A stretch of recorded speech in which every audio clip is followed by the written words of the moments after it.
অহংকার আপনাকে বিনাশ করবে। সরিষা পরিমাণ অহংকার জাহান্নামের জন্য যথেষ্ট। অহংকারী কোনোদিন আল্লাহর দয়া করুণা পাবে না।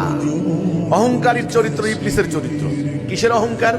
জ্ঞানের অহংকার, সম্পত্তির অহংকার, সৌন্দর্যের অহংকার, ধনের, আপনার সন্তান সন্ততির অহংকার, যে কোনো কিছুর অহংকার হতে পারে। সাবধান, অহংকার করার কিছু নাই।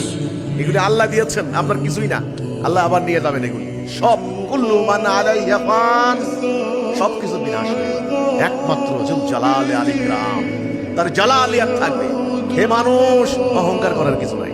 যেমন এখন ধরেন হিজবুত তওহীদের বেলায় আসেন, আমরা যখন এই কথাগুলি বলি অহংকার শুরু করে দেয়। আরে এদের কাছ থেকে কি শুনবো? আরে এরা কি মাদ্রাসা পড়ছে নাকি? আরে এরা কি, এদের কি এলেম আছে নাকি? এরা কি জানে ইসলামে? দেখেন, আরে না, কি আছে না আছে পরের হিসাব। তুমি তো আগে ভালো করে কথা শুনবা আমি কি বলি, আমার কথা কি যৌক্তিকতা আছে নাকি কথা ভুল আছে। তখন ভুল বললে তখন বলবা যে ইনি এই কথাটা ভুল বলছেন। আমি যদি ভুল না বলে থাকি, আমাকে তুমি অহংকার করতে পারো না, তাই না?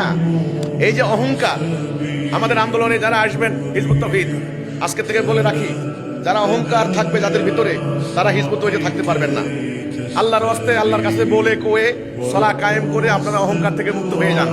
আপনি নিজে নিজে খোঁজ খবর নেন আপনার কিসের কিসের অহংকার আছে।